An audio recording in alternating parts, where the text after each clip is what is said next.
Salam kerahiman. Hari ini 20 Maret kita akan baca dari 4 nomor. 1220, 1221, 1222, 1223. Bicara tentang novena hari ke-6. Jadi apa yang saya jelaskan hanya apa yang saya dapat dalam diary Suster Faustina.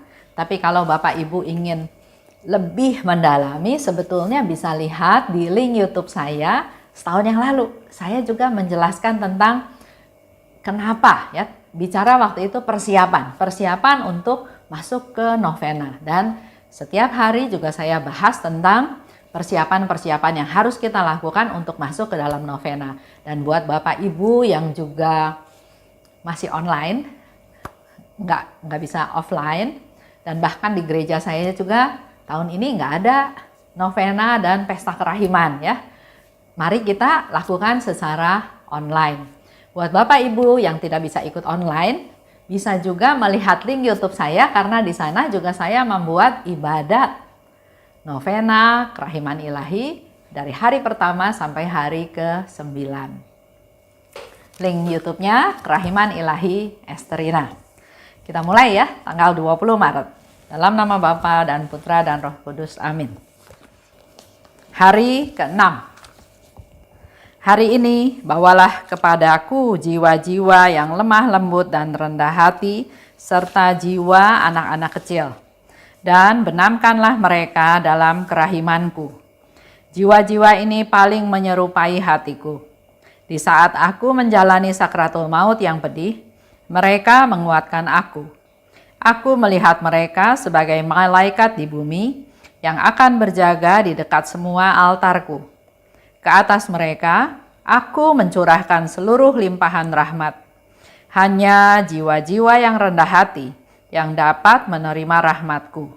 Dengan kerahimanku, aku mengasihi jiwa-jiwa yang rendah hati. 1221. Yesus yang Maha Rahim, Engkau sendiri telah berkata, belajarlah dariku sebab aku ini lemah lembut dan rendah hati. Terimalah dalam kediaman hatimu yang Maha Rahim semua jiwa yang lemah lembut dan rendah hati, serta jiwa anak-anak kecil. Jiwa-jiwa ini membuat surga terpesona dan mereka adalah kesayangan Bapa Surgawi. Mereka ibarat rangkaian bunga yang harum mewangi di hadapan tahta Allah. Allah sendiri bersukacita atas keharuman mereka. Jiwa-jiwa ini memiliki kediaman lestari di dalam hatimu yang Maha Rahim, dan tak henti-hentinya mereka melakukan madah kasih serta kerahiman. 1222. Suatu jiwa yang sungguh lemah lembut dan rendah hati sudah menghirup udara Firdaus di bumi ini.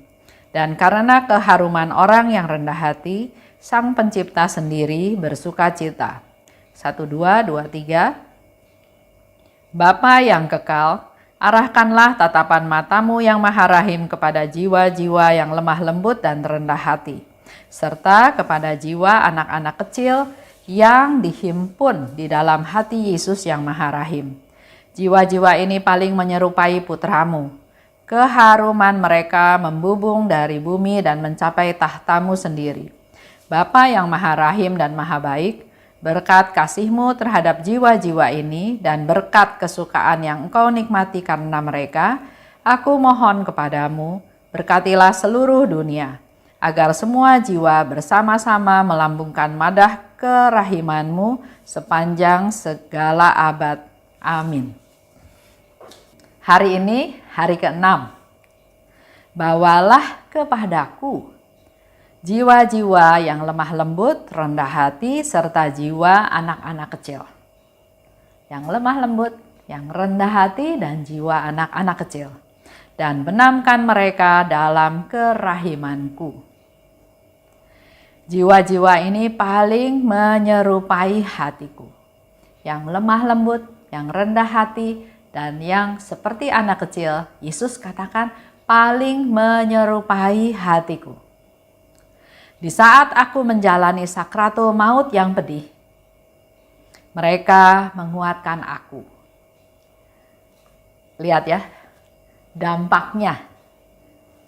Kalau kita menjadi orang yang lemah lembut, yang rendah hati, dan seperti anak kecil yang percaya penuh pada Tuhan, ternyata apa yang kita lakukan itu menguatkan Yesus pada waktu dia dalam sakratul maut yang pedih. Dan Yesus katakan, aku melihat mereka sebagai malaikat di bumi. Orang-orang yang rendah hati, orang-orang yang lemah lembut dan jiwa anak-anak kecil itu seperti malaikat di bumi yang menjaga altarnya Tuhan. Yang akan berjaga di dekat semua altarku. Itu yang Yesus katakan. Kalau Bapak Ibu mau ambil beberapa contoh dari kerendahan hati ya, menurut Suster Faustina, bisa dilihat dari buku Pesta Kerahiman ini di halaman 20. Contohnya ya, orang-orang yang menyadari kelemahan dan kehinaannya di hadapan Tuhan dan memandang dalamnya kerahiman Tuhan. Itu ada di diary nomor 56. Lanjut, orang yang rendah hati adalah orang yang punya keinginan untuk menyembunyikan diri dari Tuhan bahwa dirinya sedang menderita. Keinginan untuk tidak pernah mendapat penghargaan atas usaha-usahanya dan ikut serta dalam penderitaan sesamanya. Itu ada di 57. Nah, bagaimana dengan kita? Kita kan malah kepengen orang tahu apa yang kita lakukan. Ya, kebaikan kita, kehebatan kita, karya kita, pelayanan kita. Kita ingin orang lain tahu ya apa yang kita lakukan. Padahal menurut Suster Faustina, kerendahan hati justru adalah dia nggak pernah harap ada penghargaan atas usaha-usahanya. Orang nggak usah tahu, bahkan dia menderita pun kalau bisa Tuhan nggak usah tahu. Bukan artinya dia bisa lakukan itu, tapi maksud dia nggak mau berkeluh kesah, dia nggak mau merasa susah, sedih ya di hadapan Tuhan. Kalau bisa dia katakan penderitaan dia pun Tuhan nggak perlu tahu. Dan ikut dalam penderitaan sesamanya. Itu rendah hati. Lanjut di 241. Yang siap melayani. Tidak membicarakan orang yang tidak hadir. Membela nama baik sesama dan bersukacita atas keberhasilan orang lain. Itu salah satu contoh kerendahan hati. Kalau orang lain berhasil, kita gembira, kita ikut bersukacita, itu kerendahan hati. Dan melayani. Kita masih ingat ya cerita tentang Suster Faustina, dia udah sangat capek, di kamarnya dia mau buka jubah aja sampai udah nggak punya tenaga mau buka, dengan susah payah dia buka, taunya ada suster datang minta air panas. Apa yang dilakukan oleh Suster Faustina?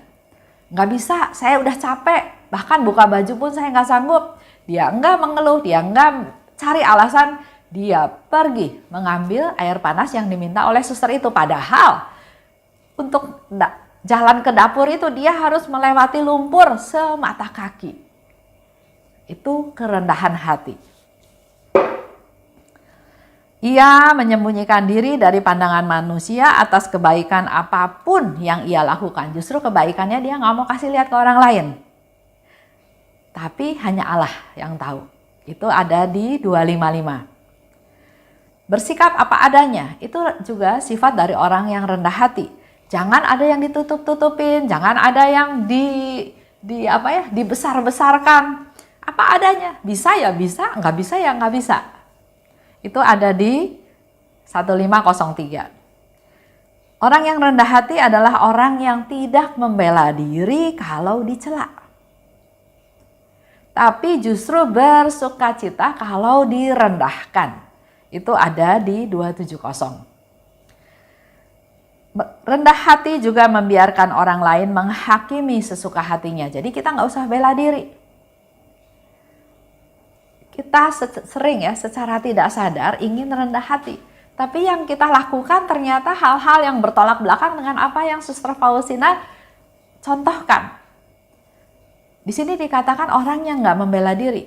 Kita sebagai manusia kalau disalahkan, kalau dikritik, inginnya membela diri. Kenapa saya lakukan ini? Karena ini. Kenapa saya lakukan itu? Karena itu. Tapi sekali lagi, berulang-ulang kali, Yesus tetap ingin supaya kita menjadi rendah hati. Proses, ada gagal, ada berhasil, tapi tetap punya niat untuk rendah hati. Karena di akhir Yesus katakan, rahmatku hanya mengalir pada mereka yang rendah hati. Lanjut, menanggung penderitaan dengan sukacita. Khususnya penderitaan yang terjadi bukan karena kesalahan saya. Contoh, kalau saya melakukan kesalahan dan saya menderita, itu wajar. Tapi rendah hati adalah saya harus menanggung penderitaan walaupun itu bukan salah saya. Itu ada di 1152.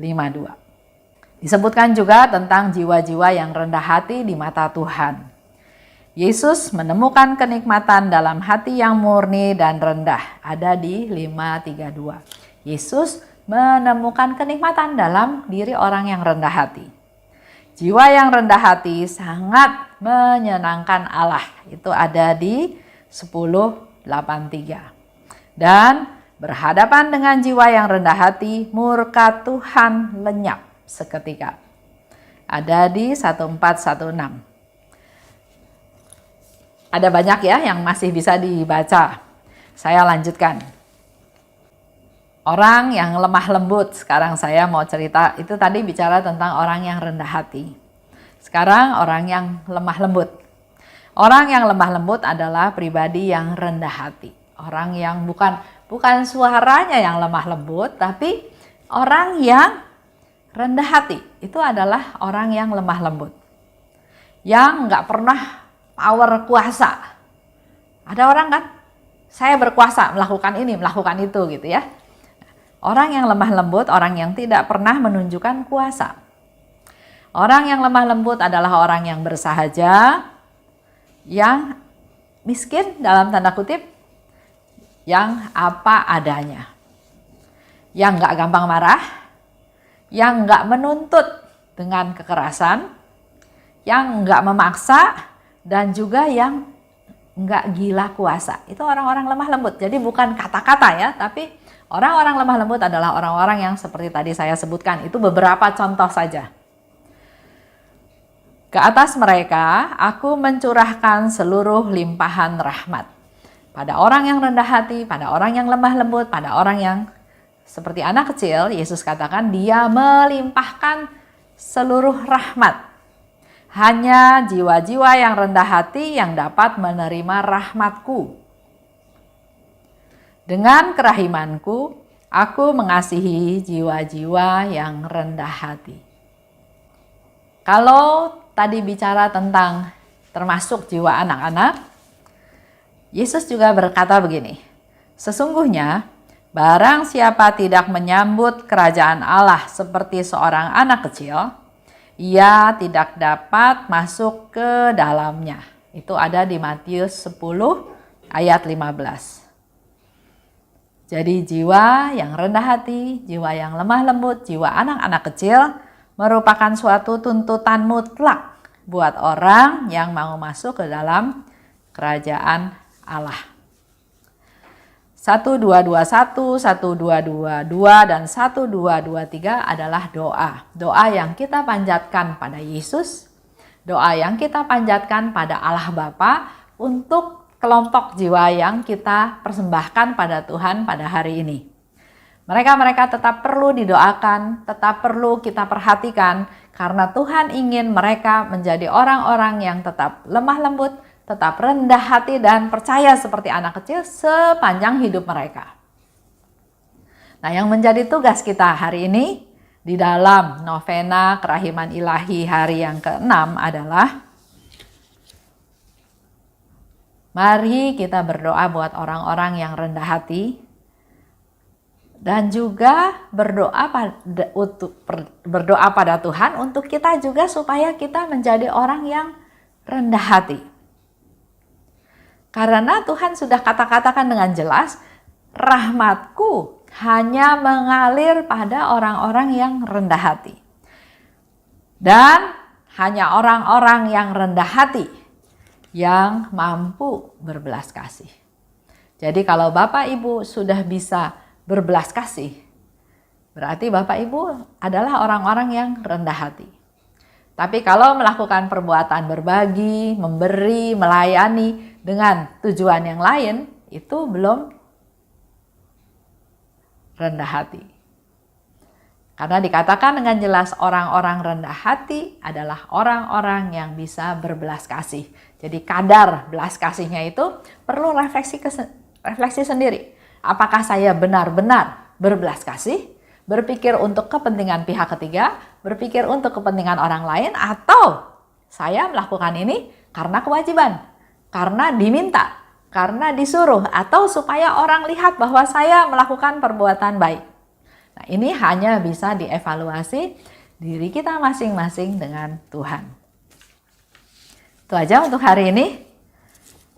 Mari kita banyak berdoa buat orang-orang yang rendah hati, orang yang lemah lembut, dan jiwa anak-anak kecil. Salam kerahiman.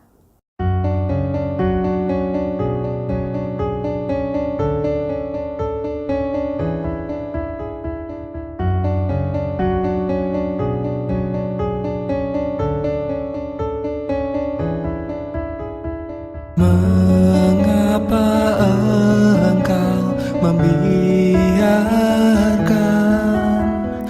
banyak dosa dan kejahatan?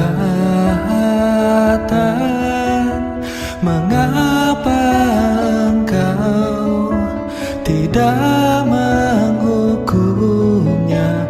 Ternyata engkau masih memberi kesempatan. Dia memperpanjang masa kerahiman. Celakalah mereka yang tak menyadari. Tulis dan wartakan kerahimannya. Mohon rahmat bagi mereka yang berdosa. Ya Yesus,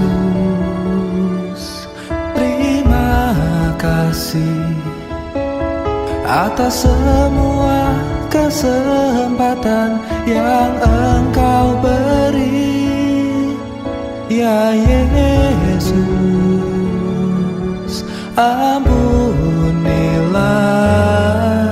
atas semua dosa yang terjadi.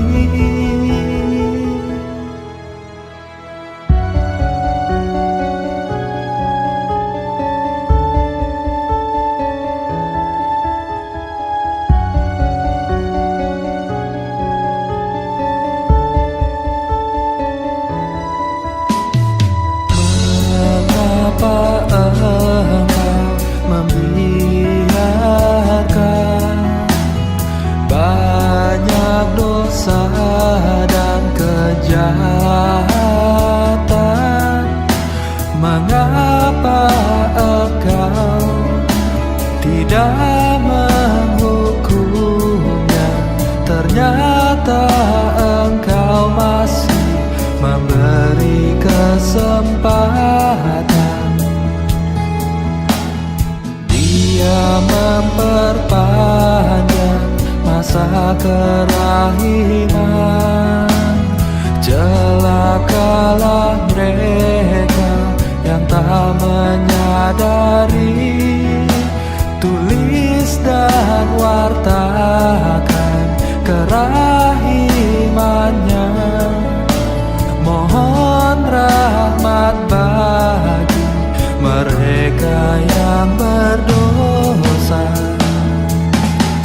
Ya Yesus,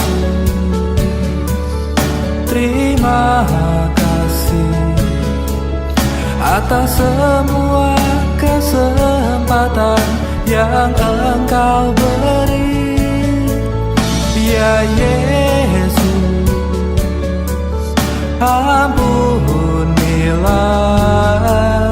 atas semua dosa yang terjadi. Ya Yesus, terima atas semua kesempatan yang Engkau beri. Ya Yesus, ampunilah atas semua dosa yang terjadi.